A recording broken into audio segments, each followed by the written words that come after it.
O programa a seguir pode conter descrições de extrema violência e não é recomendado para pessoas sensíveis.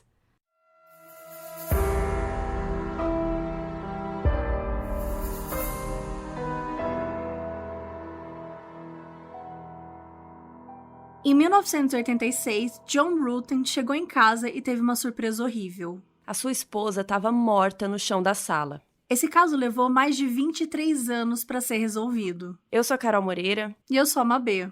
E hoje a gente vai contar o que aconteceu com a Sherry Rasmussen.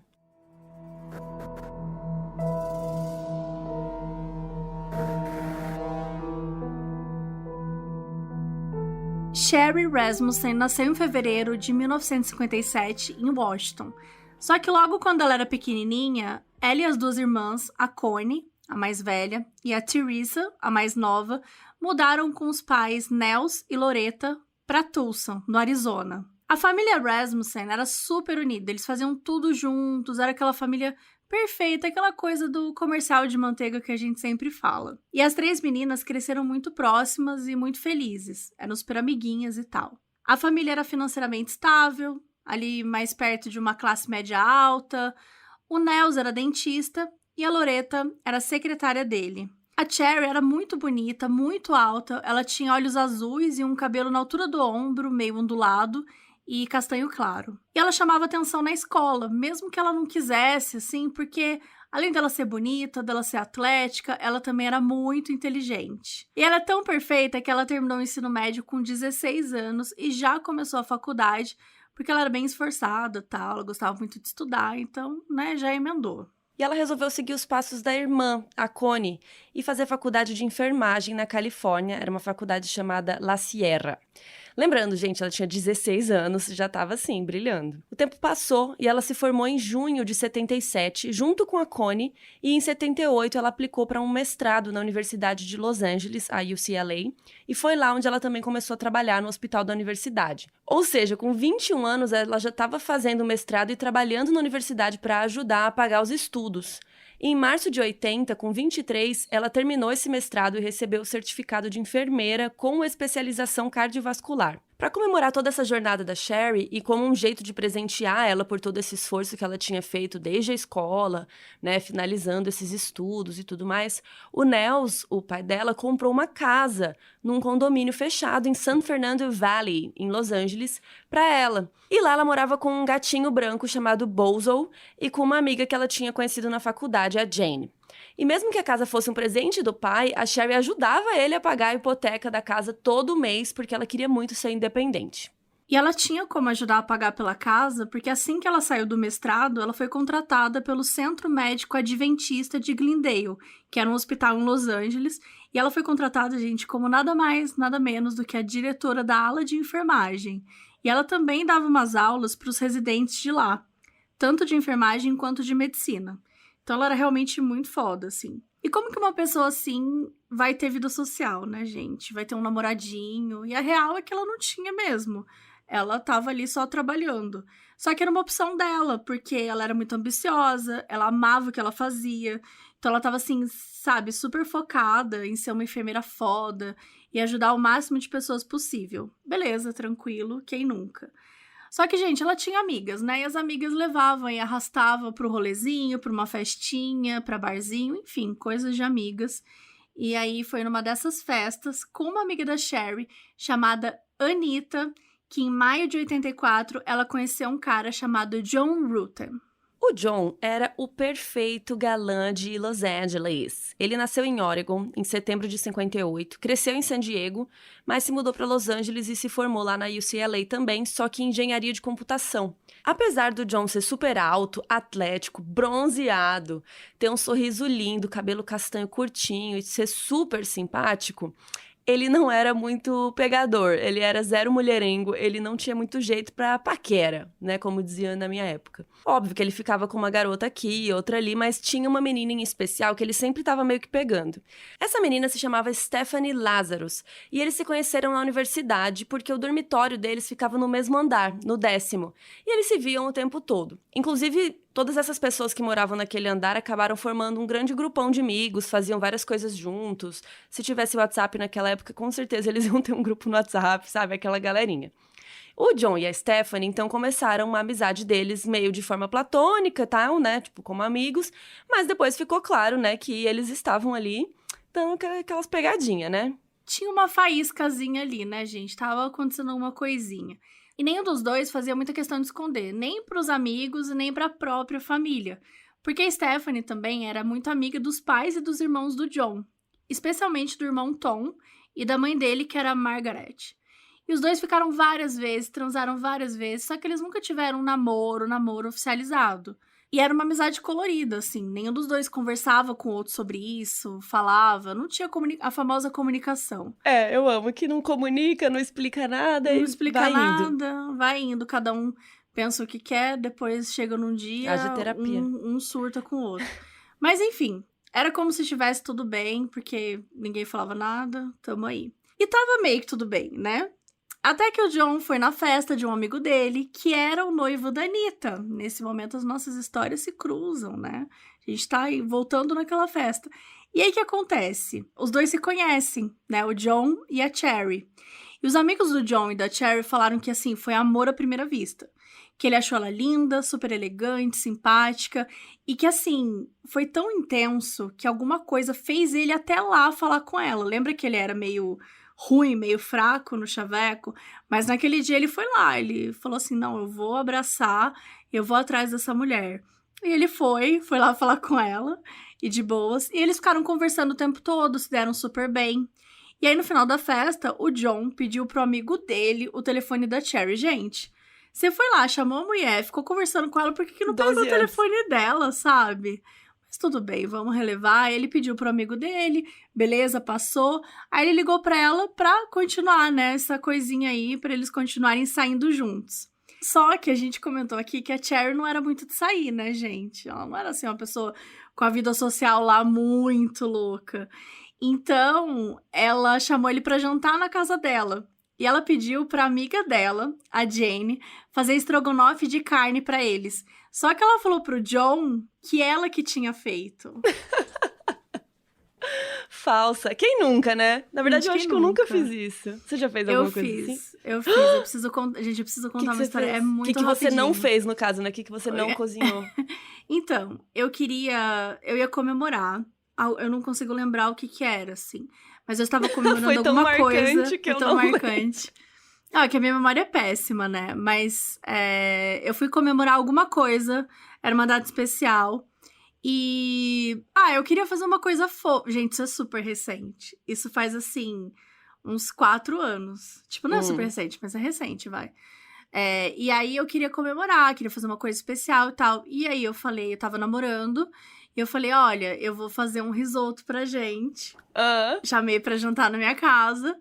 E eu vou fazer um risoto. E aí eu tentei fazer o risoto. E eu queimei. Eu destruí, sabe? Não é que eu tenho... Tipo assim, não é que eu não poderia contar isso, sabe?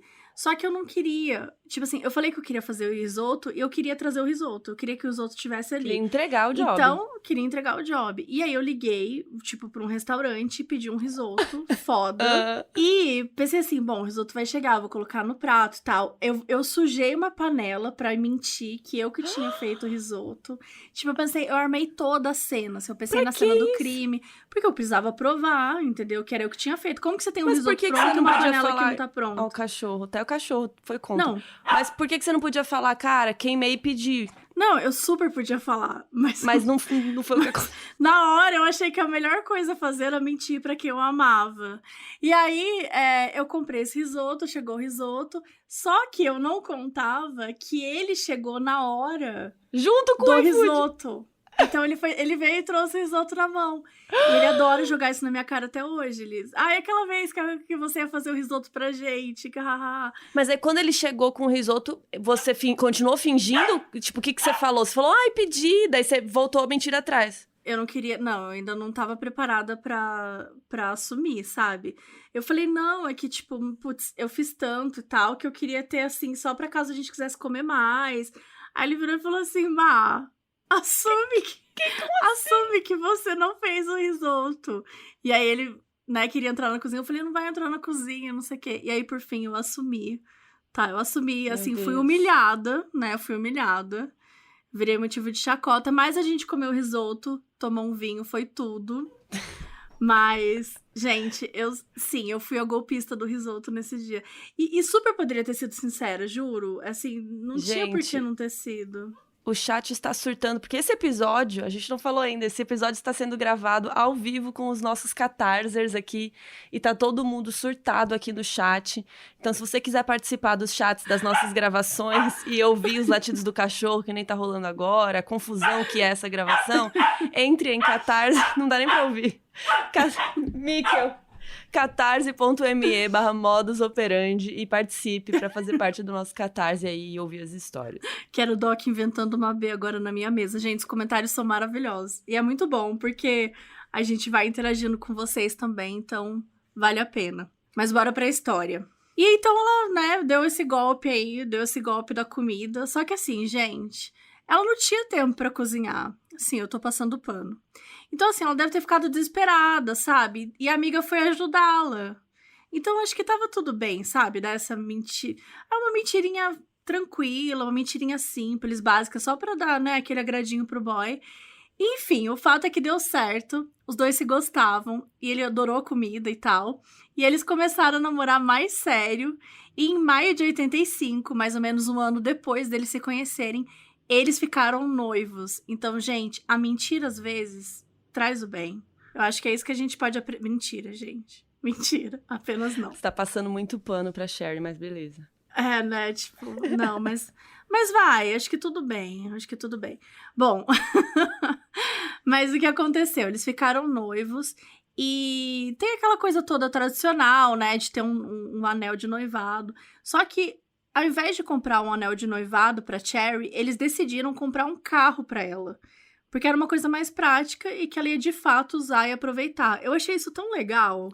Eles são muito assim, né? Do corre. Eles são muito práticos, é muito assim, o que é melhor fazer? Mentir que a minha amiga fez a janta? Beleza. Eu comprar o carro ao invés do anel?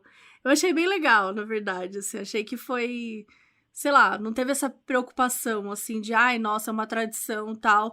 Que beleza, tem gente que se importa bastante com isso, mas pra eles viram que era uma situação que fazia sentido, né? A Cherry, ela era assim, ela era muito prática. Isso se aplicava pra tudo na vida dela.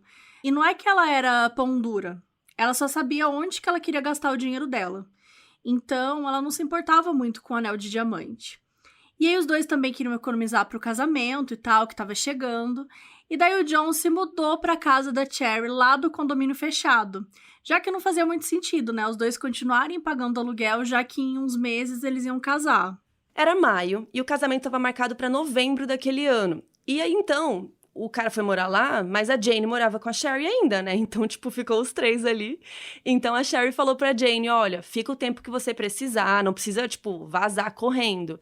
Mas a Jane se tocou, né, gente? Tipo, tô morando aqui com o casal, vou ficar aqui de vela, vou vazar, né? Então, ela achou melhor se mudar de lá, mas assim, na amizade, tipo, as duas continuaram sendo besties e tal.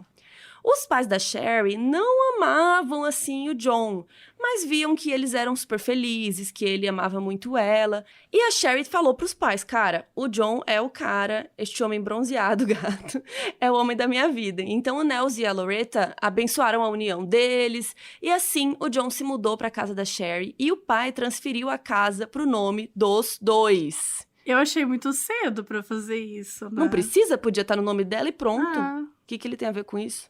Não pagou um centavo. Eu, hein? Mas ele é bronzeado, Carol.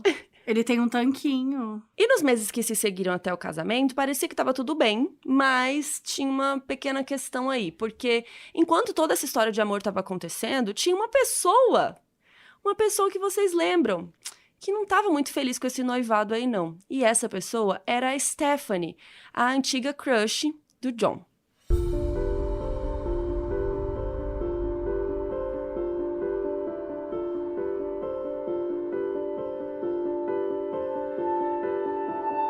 E não se sabe como é que a Stephanie ficou sabendo que o John tava noivo da Cherry. Eles ainda eram amigos, eles falavam algumas vezes e tal, mas assim, era meio esporádico. Só que a amizade acabou esfriando um pouco. E aí depois o John se formou, foi trabalhar como engenheiro de computação, a vida que segue, normal, e ela resolveu se matricular no curso da polícia de Los Angeles. A Stephanie era uma mulher que estava sempre em forma. Ela tinha o cabelo curtinho, olhos bem grandes e azuis, estava sempre sorrindo, fazendo piada, e ela não levava desaforo para casa. Se ela se sentia ameaçada por algum cara ou algo assim, ela já dava uma resposta. Só que os colegas dela falaram que não é que ela era agressiva, nem nervosa, nem explosiva, mas ela era forte. Ela podia derrubar qualquer um e ela também tinha uma ótima mira na hora de atirar. E aí ela cresceu e fez o nome dela num ambiente que era super masculino. Na cabeça da Stephanie, aí como a gente falou, né? Falta de comunicação, né, gente? Então, pra Stephanie, o que ela tinha com o John era mais do que pegação, né, do que sexo. Era uma coisa mais romântica, eles eram feitos um pro outro, e inclusive ela escrevia isso no diário dela. Inclusive é por causa desse diário que a gente sabe o que ela pensava, né, sobre isso. Ela falou que quando ela soube que o John e a Sherry ficaram noivos, ela ficou devastada, devastated. Brazil, I'm devastated. I'm devastated. Los Angeles, I'm devastated. E um amigo dela, muito próximo, chamado Michael, que também conhecia o John, disse que nunca tinha visto ela tão triste daquele jeito, deprimida, que ela realmente não podia acreditar que o John ia casar com outra, sabe? Então, um tempo depois dela ficar sabendo, ela ligou pro John chorando, pediu que ele fosse lá vê-la, porque ela precisava falar com ele e tal. E ele foi. E naquele dia ela confessou que era apaixonada por ele, que achava que eles que iam casar, que iam ficar juntos. E o John ficou assim, quê? Pra mim a gente tava só aqui, sabe? Só de tchegrega na bandeira. Não achava que era... O que rolou? Ele tava só transando, gente. Pro John, sabe aquele amigo que você transa às vezes, né? Eu não vou falar que eu tenho, porque, né, vamos aí, vamos deixar no ar. Mas todo mundo tem um amigo, assim, diferenciado. Uma amizade colorida, uma amizade a mais. Não é, gente do chat? O pessoal tá falando aqui? Ih, tem gente que não tem isso. Recomendo, tá? Enfim, o John tava achando que era pegação. A Stephanie estava apaixonada, chones, emocionada. Então, assim, foi um problema de comunicação. Tipo, ninguém tava certo, ninguém tava errado. Só que aí, eu amo, a Stephanie falou assim, não, então vamos transar só mais uma última vez antes de você casar? Aí o John diz que relutou, falou que não, mas o que aconteceu? O que você acha, Mabê, que aconteceu? Ai, o pobre do homem acabou cedendo, né? E depois disso, o John não viu mais a Stephanie, né? Era só uma transadinha final, assim. E também não falou com ela. Ela também não foi atrás e o tempo foi passando. No dia 23 de novembro de 85, a Cherry e o John se casaram em Pasadena. Eles passaram lua de mel em uma praia na Jamaica. Olha que chique. E depois eles voltaram para passar as festas de fim de ano com a família Rasmussen, que é a família dos pais da Cherry. Depois que eles casaram, as coisas ficaram muito ruins. Mas por causa de quem, gente? Da Stephanie. O humor dela começou a ficar cada vez pior. Isso ia refletindo no jeito como ela trabalhava. Ela escreveu no diário várias vezes que chamaram a atenção dela porque ela chegava atrasada, porque ela não escrevia relatórios direito, ela não interrogava pessoas direito, deixava passar informação. Olha, gente, é complicado pensar, né, que um coração partido pode fazer um monte de crime não ser solucionado. Olha aí, Stephanie, né? Tava aí toda cagada emocionalmente, deixando as coisas passar. Só que é foda quando você é policial, né, amore? Mas toda enfim. Cagada. Toda cagada. Mas no final das contas, nada acontecia, né? Era só conversinha, o povo chamando atenção e tal. E a Stephanie também começou a pedir muitos dias de folga. Ela falava que estava doente e tudo mais. E num desses dias de folga, a Stephanie resolveu ir até o hospital onde a Cherry trabalhava para conversar com ela. Segundo a própria Sherry e a secretária dela, a Shirley, a Stephanie chegou lá vestida de uma forma provocadora. Tipo, ela foi com um top de ginástica, um shortinho curtinho, tipo... Oi, Sherry, queria conversar com a Sherry. Tipo, chegou toda assim se mostrando, de acordo com a Sherry, tá? E a secretária. Então, as duas entraram lá na sala da Sherry, a Sherry e a Stephanie. É muito difícil, Shirley, Stephanie, Sherry. Então, as mulheres do John entraram numa sala e quando as duas saíram, a Sherry estava abalada emocionalmente, fechou o escritório e foi para casa. E ela ligou pro pai dela, pro Nels, e contou, cara, a Stephanie chegou aqui no meu trabalho, veio dizendo absurdos, que se ela não podia ter o John, a Sherry também não poderia. E que quando o casamento deles desse errado, ela estaria lá para cuidar do John. Faltou sororidade aqui, né? Mas beleza. Então, assim, na frente da Stephanie, a Sherry foi super durona, falou: não preciso de você não, querida, sabe? Relaxa, vai dar tudo certo, né? Só que assim, por dentro, a Sherry não tava assim, sabe? Ela ficou mal. Ela tava gritando por dentro, estava sofrendo, né? A Cherry disse para uma amiga, muito tempo depois, que ela tinha ficado com a impressão de que a Stephanie queria que ela visse o corpo dela. Ou seja, né, que a Stephanie era marombeira, tava toda, né, corpaço e tal, e ela sentia... Crossfiteira, ela sentia essa impressão aí. E nesse mesmo dia, ela falou com o John. E assim, ô John, faz alguma coisa aí, cara. Meu, sua ex-mina aí veio falar comigo, encheu meu saco. Veio com a roupinha da Beyoncé Moda, de academia, né? Veio toda aqui pagando de gatinha. Então, que negócio é esse, John? Né? Troca uma ideia lá com ela, porque você tem que fazer alguma coisa, cara. Só que o John fez absolutamente nada. Ele falou assim, tá bom, vou parar de falar com a Stephanie. Parabéns, John, você não fez nada. O John é meio bolichinho, né? Vamos ter que falar aqui. É difícil dizer se ele é boilichão ou se ele é só um bobão. Banana. Sabe? Um bestão. Não sei, fico na dúvida. Mas o John assumiu pra Cherry que ele tinha transado com a Stephanie porque ele achou que isso ia fazer ela ter um ponto final. E ele contou pra Cherry. Não, eu transei com ela aquela vez porque, pensei assim, pô, ponto final, né? Finalizamos aqui. E a Cherry ficou puta, né, gente? Ficou puta, eles tretaram e tal, mas assim, não foi nada nível abalar o casamento. Gente, foi basicamente isso. Olha, a sua ex-mina foi lá no hospital ontem. Eu transei com ela uns meses atrás, antes da gente casar. Deve ser por isso que ela foi pra tentar lá. dar um final. Deve ter sido por isso. Foi mais ou menos assim essa conversa. Foi bem intensa mesmo. E foi isso, eles tretaram, a Cherry e o John, né? Mas nada grave, assim, que prejudicasse o casamento nem nada. Eles continuaram juntos, conversaram e seguiram em frente. Só que esse rolê da Stephanie ir pro hospital não foi a única vez. Ela também começou a usar o tempo que ela tinha pra estar de patrulha pra visitar uns amigos e fazer outras coisas, dar rolezinho.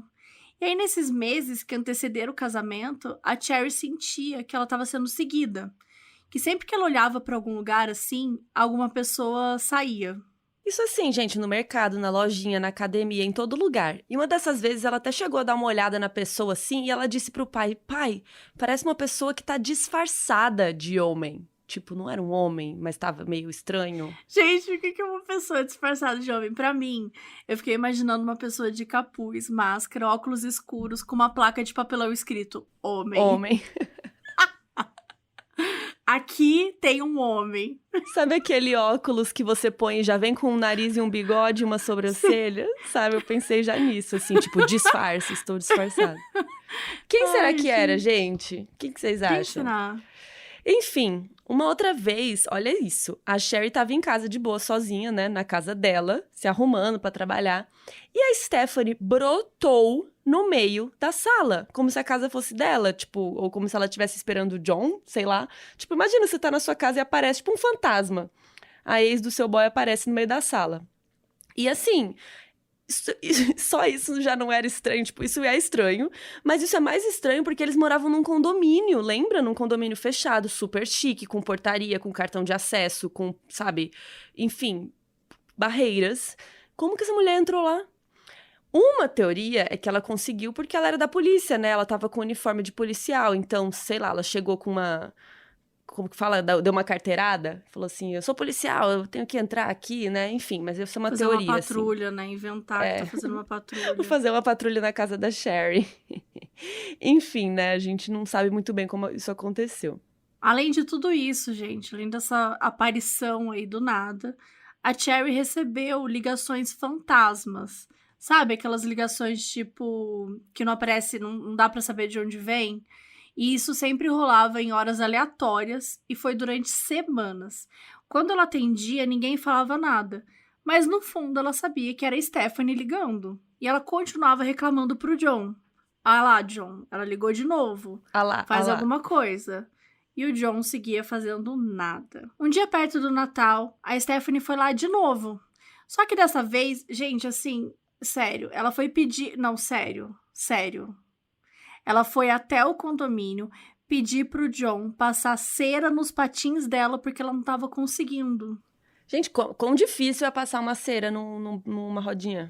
Não, você precisa ir até o condomínio do seu ex-namorado que sabe, que tá você casado. tretou e tudo mais, que tá casado, e pra pedir pra passar cera. E aí você pensa, pô, o John pegou e expulsou ela, né? Falou, porra, Stephanie, que você tá aqui de novo. Não, gente, o John foi lá e Fez passou o quê? a cera. Ele passou a cera. Passou cera Ele na passou mão. a cera depois da mulher invadir a casa, perseguir a ex-esposa dele, a esposa atual, desculpa. Depois disso, ele teve, gente, a pachorra de passar Tô a falando, cera. ele é mó lixo. Ele é lixo. É podre.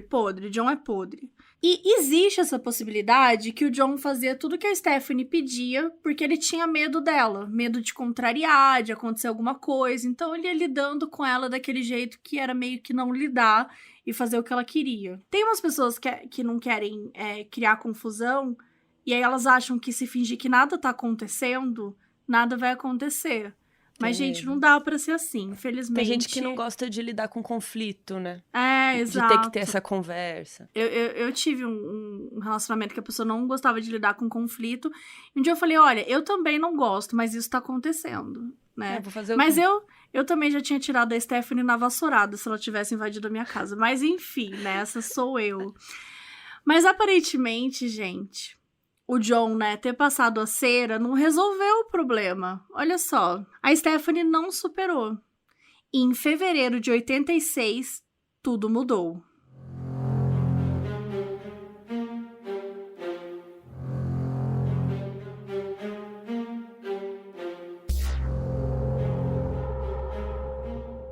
No dia 23 de fevereiro, que era um domingo, o John e a Sherry receberam um amigo em casa de tarde e de noite foram ao cinema. O John costumava dizer que aos domingos ele e a Sherry ficavam meio naquela bad, né, de domingo, sabe, meio assim. Então eles sempre tentavam fazer alguma coisinha legal, sair de casa, pra dar aquela alegradinha, assim. E especificamente naquele domingo eles estavam completando 3 meses de casados também. Então eles foram dar um rolezinho. Eles chegaram em casa por volta das 10 da noite, já meio cansadinhos, e foram dormir.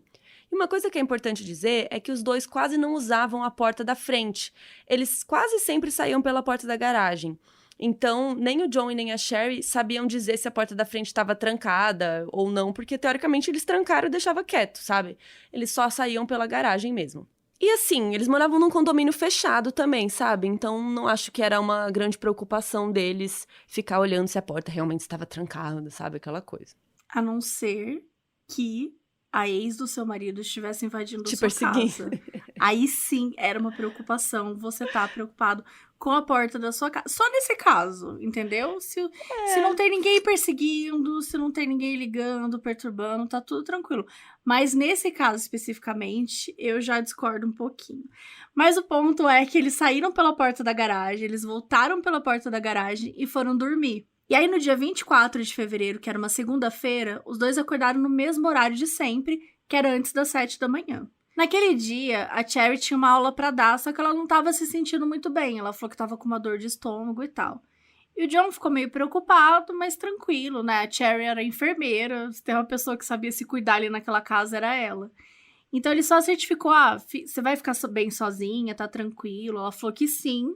Só que ela pediu pro John ligar pra ela mais tarde, naquele mesmo dia. E aí o John disse que ele ia ligar pra ela, e ele saiu de casa mais ou menos 7h20 da manhã. Ele saiu pela garagem, né, que era a única porta que eles usavam, e ele fechou a porta da garagem assim que ele saiu. O John também desligou o alarme que eles tinham mandado instalar depois de todas as visitas da Stephanie. Então, o que eles faziam? Eles deixavam o alarme desligado à noite, ou quando não tinha ninguém em casa. Durante o dia, eles só ligavam, assim, quando os dois saíam, sabe? Então, não era uma coisa que ficava ligado o tempo todo. E, assim, além do alarme, eles tinham botões de pânico, um no quarto e um na sala, que funcionavam independentemente do alarme estar ligado ou não. Então, o John desligou o alarme, saiu, né, fechou a porta da garagem e foi viver a vida. E aí ele deve ter demorado uma meia horinha pra chegar na empresa lá que ele trabalhava. Enquanto isso, lá no condomínio, a Sherry voltou a dormir depois que o John saiu. Os vizinhos da casa da frente saíram pra caminhar umas 8h30 da manhã. Eles viram que a porta da garagem estava fechada, né, normal. Mas quando eles voltaram da caminhada, uma horinha depois, a porta da garagem estava escancarada e não tinha carro lá dentro. E aí, por volta mais ou menos das 10 da manhã, o John ligou para casa para saber como é que a Sherry estava. E ele esperou até as 10 da manhã porque ele não queria acordá-la. O telefone tocou e ninguém atendeu. E também nem começou a mensagem da secretária eletrônica, que a Sherry normalmente ligava depois que ela saía de casa. E o John ficou se perguntando se ela teria ido trabalhar, né? Às vezes esqueceu de ligar a secretária, enfim. E aí ele pegou e ligou para o trabalho dela no hospital. Aí a secretária dela, Sylvia, atendeu o telefone e falou que não tinha visto ela no trabalho, mas que também era normal, porque quando ela tinha aula, ela ia para o outro prédio e só passava ali mais tarde. Quase na mesma hora, a Teresa, que era a irmã mais nova da Cherry, também ligou no hospital e falou com a Sylvia. Só que, segundo a Teresa, a secretária disse que ela não estava, mas que ela tinha ligado avisando que não ia. Então, temos aí uma discrepânciazinha aí. A Teresa também tentou ligar em casa e também, segundo a Teresa, a secretária eletrônica atendeu e ela deixou uma mensagem. Lá no condomínio, por volta do meio-dia, a mesma vizinha que viu a garagem que estava aberta, ela atendeu 2 caras latinos que bateram na porta dela mostrando uma bolsa marrom de mulher. Eles falavam espanhol e a vizinha não sabia falar espanhol, não entendia nada, mas numa mímica meio esquisita lá, ela conseguiu entender que eles tinham achado a bolsa no meio da rua. E como eles estavam com roupa de construção, tipo, ela falou, pô, eles devem estar trabalhando em alguma casa aqui, acharam a bolsa, né, na hora do almoço, sei lá, na pausa deles. E aí ela abriu a bolsa, pegou a carteira e viu que era a bolsa da Sherry. E aí ela mostrou pros moços, ó, a casa dela é aquela ali da frente, tipo, entrega lá, sabe? Fez aquela mímica assim. Só que deu uns minutos, eles voltaram falando, cara, a gente bateu na porta, mas não tinha ninguém. Então a vizinha ficou com a bolsa e falou, bom, mais tarde eu bato lá na casa da Sherry. E os caras foram embora. O John continuou ligando pra casa, tipo, antes do almoço, ligou umas 4 vezes, mas a Sherry não atendia. Ele ligou pro trabalho da Sherry de novo e dessa vez nem a secretária estava na mesa. E o John usou o horário dele de almoço para ir até o banco fazer um depósito. E aí ele voltou para a mesa dele um pouquinho antes da 1 da tarde. Ele chegou a ligar algumas vezes de novo para casa, mas assim, ele estava meio preso no trabalho, reunião e tal, acabou, né, não conseguia ligar o tempo todo, e ele pensou, pô, ela pode ter me ligado em algum momento e a gente meio que se desencontrou. E como ele não estava muito preocupado, né, ele estava achando que a Cherry estava de boa, assim, só esqueceu, sei lá, de ligar a secretária eletrônica, enfim. Outros tempos, né, gente? Outros tempos. Quando ele saiu do trabalho, que era 5 horas da tarde, ele foi na lavanderia buscar umas roupas e depois ele foi no correio buscar algumas coisas que tinham chegado. Chegar uns mimos aí.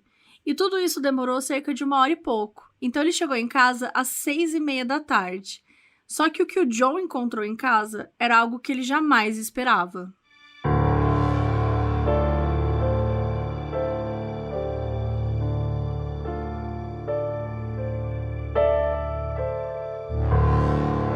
O John chegou em casa e a garagem ainda estava aberta e tinha vidro no chão do lado de fora na calçada. E o carro da Sherry não estava. Por algum motivo, o John não mexeu em nada, ele não fechou a garagem, ele só foi entrando em casa direto. Quando ele abriu a porta, que dava na sala, o John já viu a Sherry deitada no chão. E aí ele foi correndo, né, pra ver se ela estava bem. Ele foi desesperado, ver se ela tinha pulso, mexer nela. Mas quando ele olhou pro rosto, ele viu a cara dela, estava muito machucada. E na hora ele soube que ela tinha morrido. Então ele ligou pra polícia imediatamente.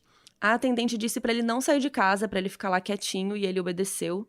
E conforme o John ia se afastando da Sherry, sabe? Tipo, ele ficou ali olhando pra aquela cena, sabe? Ele foi absorvendo a ideia, né? Do que tinha acontecido. Começou a ver que a casa tava toda bagunçada, como se tivesse rolado uma briga. Mas assim, ele não tava... Ele não... Sabe assim, quando você não tá acreditando, a mulher dele tava ali no chão morta, sabe? Então ele tava passado. E ele ficou mais ou menos ali pela sala onde a Cherry tava. E ele acabou colocando uma toalha branca no rosto dela. E não é ideal se fazer, né? Só que ele não queria sair de casa e desobedecer a agente da polícia. E ele também não queria ficar vendo a mulher dele naquela situação. Tava magoando ele e tal. Os primeiros a chegarem foram os paramédicos, e não a polícia, porque o John falou no telefone que ele achava que a esposa dele estava morta. Então, se achava, né, podia ter algum indício, alguma esperança dela estar viva.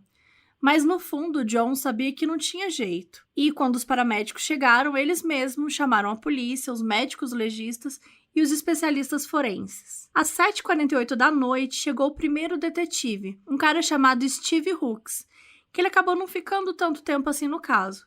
Quem ficou mais foi um cara chamado Lyle Mayer, que chegou uns minutinhos depois dele e foi realmente o primeiro responsável ali pela cena. E a primeira coisa que eles fizeram foi fazer um levantamento da cena do crime e começaram pelo lado de fora, de onde o John tinha entrado.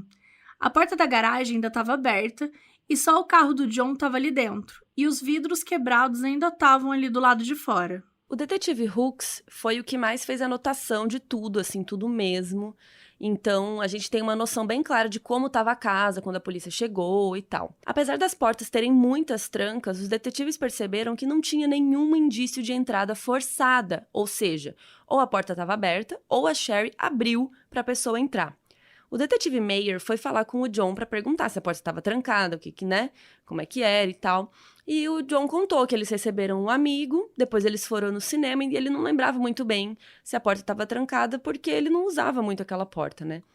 E é inclusive importante notar que o detetive precisou dar uma sacudida no John, tipo, né, presta atenção aqui, porque o John estava muito chocado, muito arrasado, passado, tipo, sabe, imagina o susto, né? Então, assim, o detetive, pela reação dele, o detetive meio que sacou, assim, cara, ele não tem nada a ver com esse assassinato, sabe? Claro que depois eles investigaram todo o John, ver se ele tinha álibi, né? Se ele realmente estava na empresa o dia todo.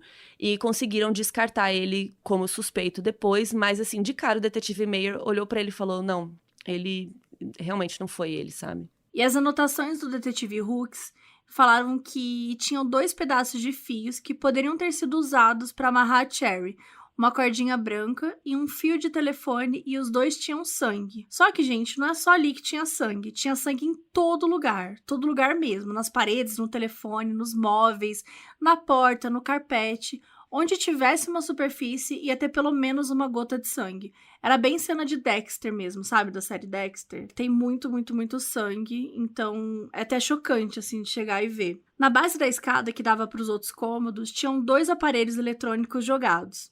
Um leitor de fita VHS, olha como é antigo o caso, e um CD player. E segundo a anotação do detetive Hooks, o CD player tinha uma digital ensanguentada em cima. E esses aparelhos, eles foram os responsáveis pela teoria que marcou todo o caso e que a polícia não queria largar. A de que a Cherry tinha sido vítima de um roubo que deu errado. Um latrocínio. Mas tem alguns pontos aí que valem a pena discutir. Por que não faria muito sentido ser um latrocínio? O primeiro ponto é que se foi um roubo que deu errado, o VHS não ia estar com uma digital ensanguentada, porque, tipo, a pessoa matou a Sherry pra estar com sangue na mão já, né? Então matou a Sherry, aí ficou com sangue na mão, encostou sem querer no VHS, mas não levou o VHS, tipo, não roubou junto, então, sabe, não faz muito sentido. Outro ponto é que não fazia sentido o ladrão ter matado a Sherry e não levar nada de valor. Porque, assim, tinha uma TV lá, tinha uma caixa de joias, sim, no banheiro, assim, bem óbvia, que dava pra ver. A caixa não tinha sido nem mexida. Então, que latrocínio é esse que a pessoa não rouba nada, né? Não faz sentido. E tinham alguns pontos da casa que estavam bagunçados, mas algumas outras coisas que não estavam muito bagunçadas, assim. Então, era uma cena meio estranha, sabe? Uma coisa meio esquisita. E por último, a perícia analisou os ferimentos da Sherry, como que tinha ali na cena para tentar entender o que tinha acontecido. Segundo as anotações do detetive Hooks, a Cherry estava deitada de barriga para cima, com 2 tiros acima do seio esquerdo. E o rosto dela estava bem ferido, estava bem machucado, com sangue cobrindo ele quase todo. O olho direito estava inchado, bem fechado, e ela tinha sangue nos pulsos, como se ela tivesse sido amarrada. Perto dela, além dos pedaços de corda e de fio, né, que o Hooks achou, também tinha um vaso quebrado, que parecia ter sido usado para bater na Cherry. E ela ainda tinha um 3º tiro, que era um pouquinho mais para o meio do peito. E além desse buraco do tiro, tinha uma outra marca em volta, uma marca do cano, que significaria que a Cherry tinha levado aquele tiro com a arma bem encostado no peito dela. Um ferimento muito importante também foi registrado.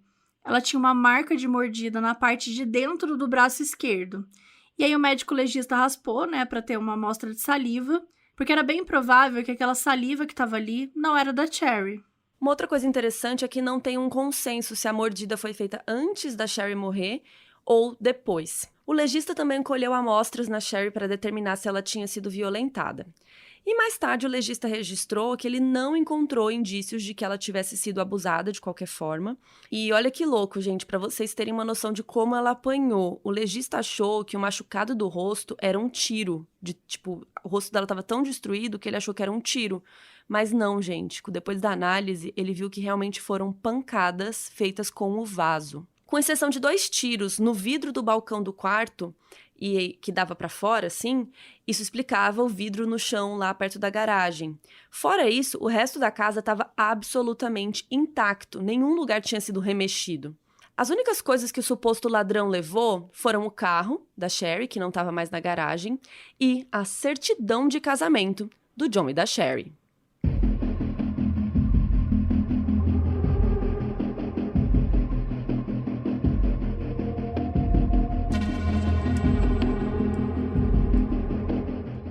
Enquanto a perícia trabalhava na cena do crime, o detetive Meyer foi para a delegacia de Van Nuys, que era responsável por aquela região ali de Los Angeles, para fazer perguntas para o John. Como a gente falou, o detetive não estava suspeitando do John, assim.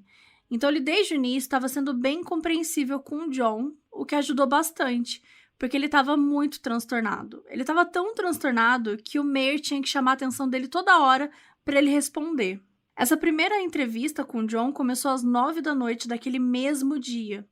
E nela, o John conseguiu explicar algumas coisas. A primeira era porque a Sherry ainda usava o nome de solteira. Isso era porque não tinha dado ainda tempo de trocar legalmente. Ele também falou que não tinha nenhuma arma em casa, o que já indicava para o detetive que a pessoa então estava armada quando ela encontrou a Sherry.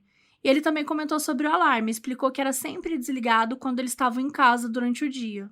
Ele falou um pouco sobre a organização da casa, né, caso os detetives achassem alguma coisa fora do lugar, dessem falta de algo e tal. E durante a entrevista, o detetive Meyer chegou a dizer para o John que o que ele achava que aconteceu foi um roubo que deu errado. E o próprio John questionou isso, gente. Por que eles não roubaram as coisas, então? Eles só mataram ela, não levaram nada, fora, né, o carro e a certidão? Então, estranho. O John também contou que eles não tinham problemas no casamento, que eles estavam super felizes, né? Que eles acabaram de fazer 3 meses de casamento. E que a única coisa que estava meio estranha é que de vez em quando tinham uns trotes. Uma pessoa ligava no telefone, não falava nada e desligava. Naquela hora, o John nem lembrou da Stephanie, nem lembrou de todas as vezes que a Sherry se sentiu ameaçada pela Stephanie. Que, inclusive, segundo o registro da polícia de Los Angeles, no dia 24 de fevereiro, no dia do crime, a Stephanie estava no 4º dia de folga seguido. O carro da Sherry, que não estava lá na garagem, foi encontrado 11 dias depois do crime, parado num bairro residencial, ainda com as chaves na ignição, desligado e sem sinal de ter sido batido nem nada do tipo. Ele estava só jogado, estacionado, perto de uns prédios construídos para as pessoas de baixa renda em Los Angeles. E o lugar onde o carro foi encontrado contribuiu ali para a teoria do Meyer, que falou, beleza, é óbvio que é roubo, né? Porque se foi encontrado num bairro mais baixa renda, lá só vai ter bandido, né? Foi essa a grande visão aí. E aí o carro foi testado para sangue, para digitais, tudo que apareceu foi catalogado, só que não encontraram nada nele. E depois de falar com o detetive, o John esperou que os pais dele chegassem para buscá-lo lá e tal, para levar ele para passar a noite em algum lugar, porque ele não tinha como voltar para casa, né, gente? Tinha a menor condição. E o John tava muito chocado, ele tava muito abalado. Então foi o pai do John que ligou pro pai da Sherry e contou o que tinha acontecido. Os pais nem sabiam ainda. Na mesma hora, o casal pegou um voo do Arizona para a Califórnia e, enquanto eles esperavam o voo, o Nels lembrou de todas as vezes que a Sherry falou para ele da tal ex-namorada do John. E ele sabia que essa ex-namorada era policial em Los Angeles, mas ele não lembrava o nome dela, não sabia o nome dela. Mas a polícia de Los Angeles estava confiante que eles estavam lidando com um latrocínio, então nada aconteceu de fato. Por mais que o Nels, o pai dela, insistisse que essa ex-namorada misteriosa aí podia ter a ver com aquilo, ele falou isso pra polícia, sabe? E depois, mais tarde, o John comentou que falou sim pra polícia sobre a Stephanie, mas assim, não tem nenhum registro formal sobre isso. Enfim, enquanto a polícia insistia nessa teoria aí do roubo e deixava o caso esfriar, os Rasmussen, eles iam atrás de qualquer pessoa que pudesse ajudar o caso a ser solucionado. Eles nunca desistiram. Entre 86 e 87, eles ofereceram recompensas em dinheiro para quem tivesse qualquer pista, mas nada apareceu. E durante esse tempo eles continuaram ligando para a polícia para perguntar como estava a investigação, para saber novidades, mas os detetives não tinham nada para dizer para eles. Em 88, 2 anos depois do crime, os Rasmussen se encontraram com a Anne Breaux, que foi aquela que escreveu Um Estranho ao Meu Lado, o livro mais completo sobre a história do Ted Bundy. A Anne teve interesse em investigar o caso da Cherry e até escrever sobre, para ver se fazia um barulho e tal, já que a polícia só tava assim, passando de detetive para detetive, mas sem efetivamente fazer nada para resolver e sem novas pistas. Ela chegou a falar com um detetive particular que trabalhava com ela, e o detetive começou a olhar o caso, mas ele falou assim, é too hot to handle, que não é a série da Netflix. O que ele queria dizer era tipo, é grande demais pra mexer nesse treco aí, dando a entender que o buraco era mais embaixo. E a família Rasmussen também tentou levar o caso para aquele programa America's Most Wanted, que fala sobre os casos não resolvidos mais famosos para ver se alguém tem alguma pista e tal, mas nada aconteceu e o caso foi esfriando. Aí, em 93, veio a primeira esperança real, assim, de resolver alguma coisa. Quando a Connie, a irmã mais velha da Cherry, disse que conhecia alguém que fazia testes de DNA. Uma tecnologia que naquele momento ainda estava, começando a engatar. Com isso em mente, o casal, os pais, viajaram de novo para Los Angeles para conversar com o detetive Steve Fisk, que era o terceiro detetive que assumiu o caso. E é aqui que a coisa começa a ficar mais esquisita ainda.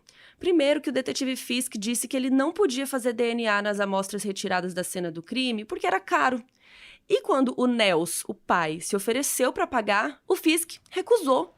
E assim, gente, a gente não sabe se na época era legal uma pessoa civil pagar por um exame policial e se foi por isso que o Fisk recusou ou se ele só recusou porque ele não estava afim. O importante foi recusado. Segundo, que em outubro de 93, um outro detetive chamado Phil Morritt pediu para retirar todas as evidências físicas daquele caso. E isso foi algum tempo depois que o Nels tinha ido falar com um outro detetive lá para pagar o DNA. Então, assim, quanto tempo depois que isso foi retirado, também não se sabe. E isso também é um problema. Tipo, como assim alguém vai lá e tira as provas e ninguém sabe foi quando, para onde foi parar, o que tá acontecendo? E aqui entra uma parte bem importante desse caso, que é o registro cronológico.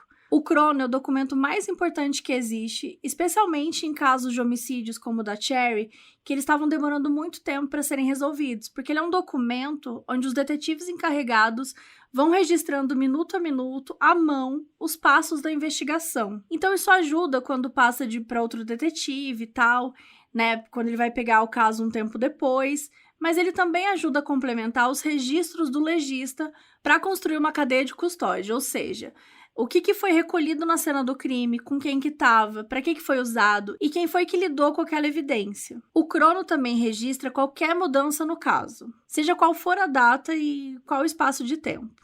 Então, assim, 2 entradas no crono podem ter anos de espaço, desde que elas estejam lá. O crono é inicialmente escrito à mão, só que depois ele é digitalizado. Assim, é como funciona hoje, Mas naquela época, ele era datilografado. Então, usava uma máquina de escrever para replicar aquela informação. Um caso antigo, gente? O negócio era complicado. E os arquivos originais, eles são sempre importantes de ser mantido para comparação. Caso você tenha alguma dúvida, ou quiser olhar alguma coisa, que, sei lá, o detetive tá querendo ler alguma coisa, ele vai lá nos originais e vai buscar. Então, era importante estar com esses arquivos aí para na hora de comparar. O crono do caso da Cherry é um personagem importante nessa investigação, porque em algum momento entre maio de 86, o ano do crime, e março de 2008, as páginas que registraram os 3 meses da investigação do caso, lá do comecinho, sumiram. Só existiam as páginas batidas, que eles chamam, ou seja, as páginas que já estavam datilografadas, o negócio feito à mão sumiu. Além disso, coisas importantes não estão registradas nesse crono. Por exemplo, a conversa que o pai, o Nels, teve com o detetive Fisk sobre DNA, tinha que estar lá escrito, O pai da menina veio aqui, assim. Não tinha nada escrito. A retirada das evidências, gente, como que alguém tira as evidências do bagulho e não tem anotado? Tipo, não tinha nada escrito, tipo, só se sabe. Tô nervosa. Enfim, em outubro de 93, a gente sabe que isso foi retirado, mas não estava escrito lá. A gente só sabe disso porque ele assinou o documento de retirada. E sabe o que aconteceu? Ninguém nunca mais viu essas evidências. Como assim? Só uma coisinha que sobrou, que foi a saliva da mordida. Lembra que a Sherry tinha uma mordida dentro do braço? Por que isso sobrou? Porque o legista colocou guardadinho num envelope bem pequenininho, que por algum motivo esse tipo de evidência ficava separado das outras. Então, quando o detetive foi retirar, não sei se a pessoa não viu, se ele não viu, eu sei que o pacotinho da saliva ficou para trás. Então, a saliva da pessoa que muito provavelmente matou a Sherry Rasmussen ficou guardada no freezer de evidências até 2001, quando o caso finalmente teve uma virada.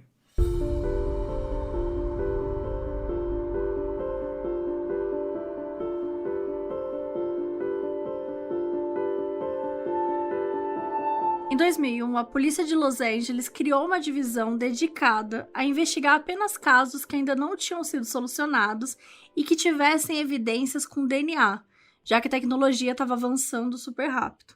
Isso fez com que vários casos fossem reanalisados, e o caso da nossa Sherry era um deles. Ele só foi pego em 2004 por uma especialista em DNA chamada Jennifer Francis. Ela deu uma olhada no crono, ela viu que existia uma amostra de DNA da saliva, só que quando ela foi verificar na lista de evidências, ela não estava listada. Então não tinha como saber se a pessoa que retirou todas as evidências em 1993 também tinha levado essa. E aqui, gente, vou interromper rapidamente, mas é por isso que existe acho que são coisas que não aparecem nas séries, mas toda essa coisa de anotação, tem toda uma cadeia de custódia, tem, quem tirou tal prova, onde que ela tá guardada, ela tá na polícia, ela tá no médico legista, ela tá, sabe? Tipo assim, todas as informações referentes a uma evidência, elas precisam disso, porque chega aí... Tá anotadas, porque aí chega essa mulher aí em 2004, negócio já há 1000 anos atrás. Como é que ela vai saber onde que tava? Então, tava nesse momento aí. E a Jennifer resolveu tirar a prova e ir lá no banco de evidências e pedir pro oficial responsável procurar a tal da amostrinha. E, gente, ele encontrou. Demorou 6 horas? Sim, demorou, mas ele encontrou. Ela estava num envelope super pequenininho e depois de todos aqueles anos estocada lá no freezer, só dava para ler Rasmussen. Bom, a Jennifer foi lá, super esperançosa, e testou o DNA. Mas ele não bateu com nenhuma amostra que estava cadastrada ali no banco de dados da polícia.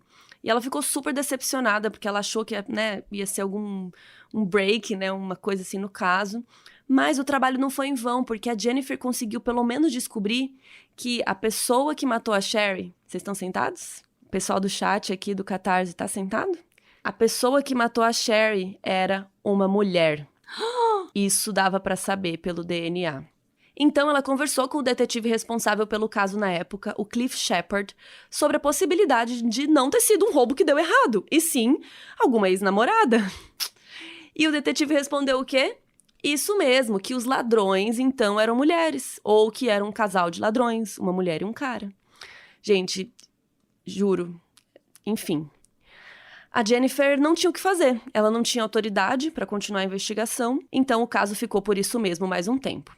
Em 2009, 4 anos depois da Jennifer ter testado o DNA e 23 anos depois do crime, gente, o caso da Sherry foi pego por um detetive chamado Jim Nuttall, que parecia estar a fim de trabalhar. Temos aí uma exceção nesse caso.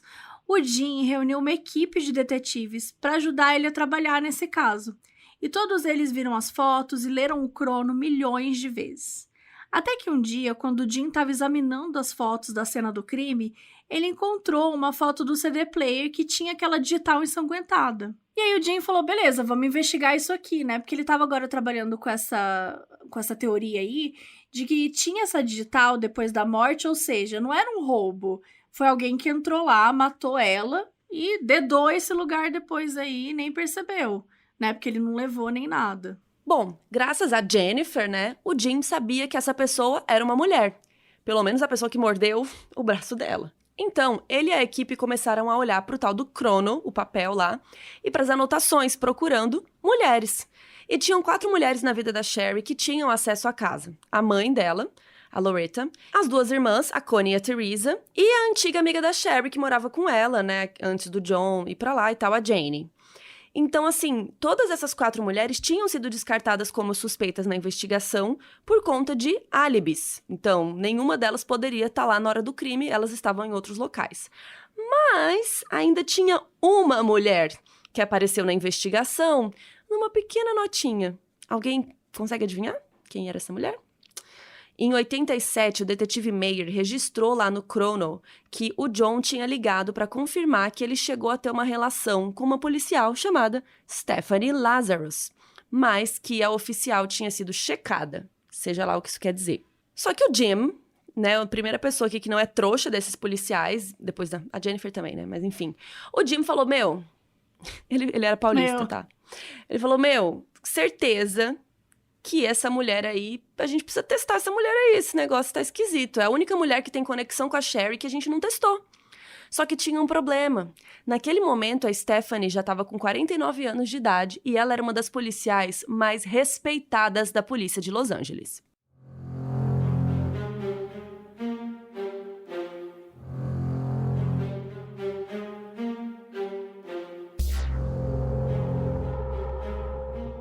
Vamos agora voltar um pouquinho na vida da Stephanie para contar para vocês. A Stephanie, ela ficou um tempo ainda como policial de patrulha, aquele que fica na rua, né, que responde os chamados, uniformizado e tal. Aí, depois que ela soube que o John estava num relacionamento com a Cherry, ela passou a ser meio relapsa com o trabalho, né? Ela estava estressada, aquela coisa toda.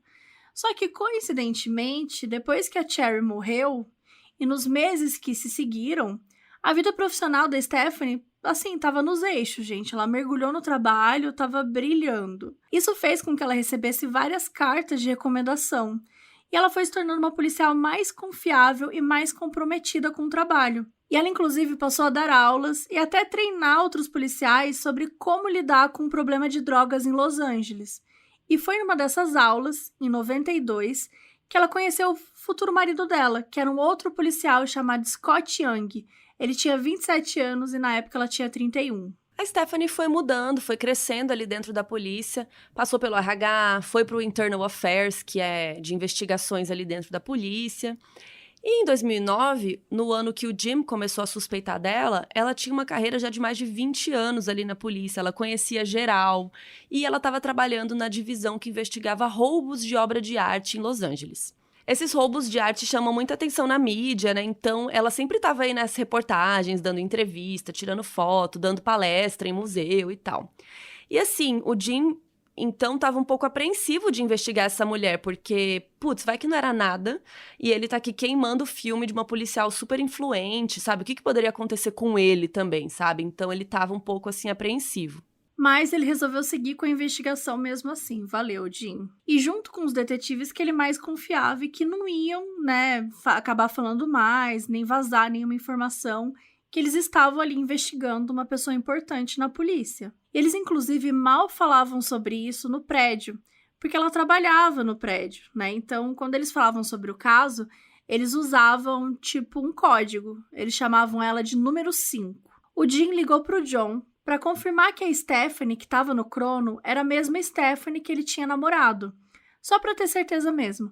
E o John disse que sim, que ela era a mesma. E, gente, o John e a Stephanie chegaram a sair outras vezes depois que a Cherry já tinha morrido. Só que em 89, ele ligou pro Meyer, pro detetive, para confirmar que a Stephanie não tinha mesmo nenhuma ligação com o assassinato da ex-mulher dele. E o detetive falou assim, não, tá tranquilo. Oi? Gente, isso aconteceu, tá? Além disso, o John também falou pro Jim que o pai da Sherry sempre suspeitou da Stephanie, mas foram os detetives que estavam presos nessa teoria aí do roubo. Então só faltava uma coisa, que era a prova do DNA. Para poder fazer uma comparação, o Jim precisava do DNA da Stephanie, mas ele não queria chegar bem lindo e falar assim, oi, a senhora poderia me dar esfregar sua bochecha aqui rapidinho? Ele tinha medo do que ela poderia fazer, né, se poderia estragar tudo. Então ele resolveu pedir uma autorização para recolher DNA de forma não oficial. Ele conseguiu a autorização. O que isso significa? Ele mandou uma equipe de detetives ficar à paisana, seguindo a mulher disfarçados, assim, né, em busca de uma oportunidade. E depois de uma semana seguindo ela, eles conseguiram, porque ela parou numa lanchonete com a filha dela, pediu um refri, bebeu e jogou a latinha no lixo. Então os policiais tinham autorização para pegar a latinha, o canudinho, né? Mandaram para testar e, para surpresa de ninguém, o DNA bateu.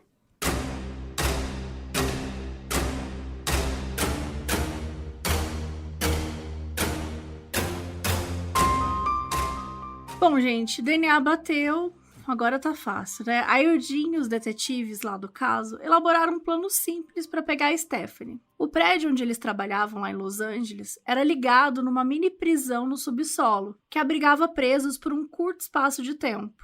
Só que para entrar nessa prisão, todos os policiais e detetives, sem exceção, tinham que deixar as armas numa portaria e entrar desarmado. No dia 5 de junho de 2009, o Jim falou para Stephanie que precisava da ajuda dela para interrogar um suspeito que falava que tinha umas informações sobre um roubo de arte. E essa era a área dela, né? Então ela super topou ajudar o Jim e ela desceu com outros 2 detetives. Só que ela nunca tinha visto, os caras também não conheciam ela, eles tinham acabado de começar. E a ideia, olha isso, até isso foi inteligente. A ideia era que as pessoas que fossem conversar ali com ela não tratassem ela de maneira especial que os outros detetives tratavam, porque ela era fodona, né, e tudo mais. E aí, quando eles chegaram na sala de interrogatório, não tinha ninguém, porque, surpresa, a interrogada é você. Uhul! Ai, gente, digno de filme, né? O Jim é teatral. O Jim brilhou. É teatral. E a gente tem o vídeo dessa conversa, gente, porque ele tá na íntegra no YouTube. E a gente vai colocar no nosso site, modusoperandipodcast.com. Não só fotos deles e tudo mais, como algumas informações, links, e também esse link aí para vocês, se quiserem acompanhar toda a conversa que rolou. E, gente, começou um pouco bizarro, assim, porque logo no início, um dos detetives começou falando o sobrenome do John errado, e aí a Stephanie já corrigiu, então assim, olha o mico, né? Aí ele diz que surgiu uma nova pista, que eles estavam querendo falar de novo com as pessoas que conheciam o John e tal. Ela contou que eles se conheceram na faculdade, mas não falou muito mais sobre isso. E toda vez que eles falavam sobre o relacionamento deles, a Stephanie desviava o assunto para o casamento atual dela, né, do momento. Então ela era super evasiva. Os 2 detetives também tinham informação de que em fevereiro de 86, algumas semanas depois da Sherry morrer, ela reportou para a polícia de Santa Mônica que a arma dela tinha sido roubada. Gente, só a polícia que não percebeu, né? A Stephanie também deu 1000 voltas para explicar isso, e o comportamento dela foi ficando cada vez mais na defensiva, até que um dos detetives pediu para ela fornecer voluntariamente uma amostra de DNA.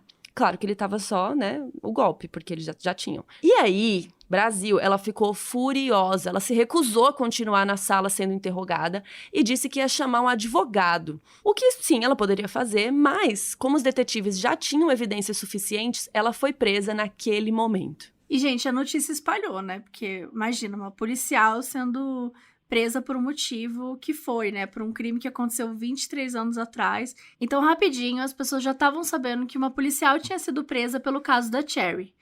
E esse dia foi tão importante ali dentro da polícia de Los Angeles que é comum os policiais se perguntarem onde você estava quando a Stephanie Lazarus foi presa. Olha isso. Então foi muito grande, tanto dentro quanto fora da polícia, porque a mídia também ficou em cima. Inclusive, começou a vazar algumas informações que davam a entender que oficiais poderosos dentro da polícia sempre souberam ou sempre suspeitaram. Só que eles não quiseram ir a fundo na investigação porque a Stephanie era um deles, né? Era policial. No dia 9 de junho, alguns dias depois dela ter sido presa, ela foi para a corte ouvir a acusação, que foi que todo mundo já estava meio que esperando, homicídio.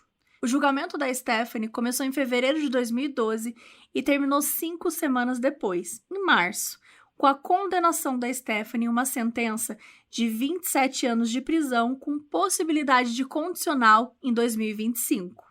Quando a Stephanie foi mandada oficialmente para a prisão onde ela ia cumprir a sua sentença, ela tinha 52 anos de idade, uma carreira gigante na polícia e ela era super respeitada, tinha um marido, tinha uma filhinha que ela tinha adotado 3 anos antes. Ela era uma mulher que se construiu de um jeito muito maravilhoso, né? Num mundo onde os homens que mandam ali, né? Então, um mundo muito machista ali na polícia. Isso poderia ter sido uma história super inspiradora se ela não tivesse construído toda essa carreira depois de ter tirado da Sherry Rasmussen a chance dela também construir uma vida tão inspiradora quanto.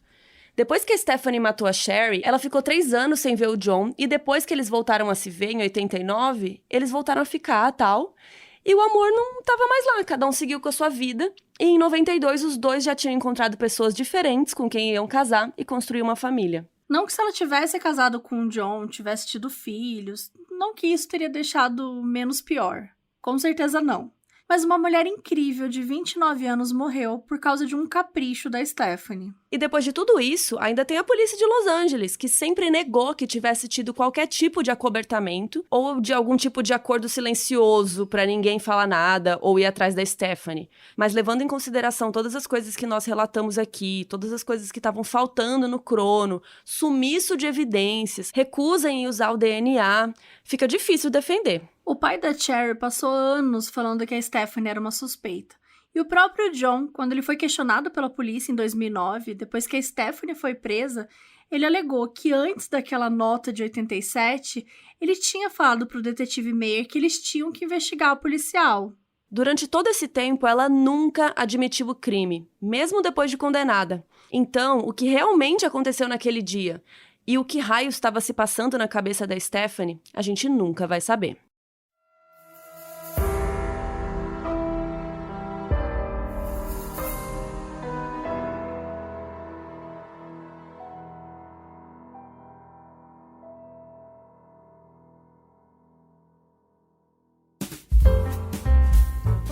E agora, os erros de gravação do episódio.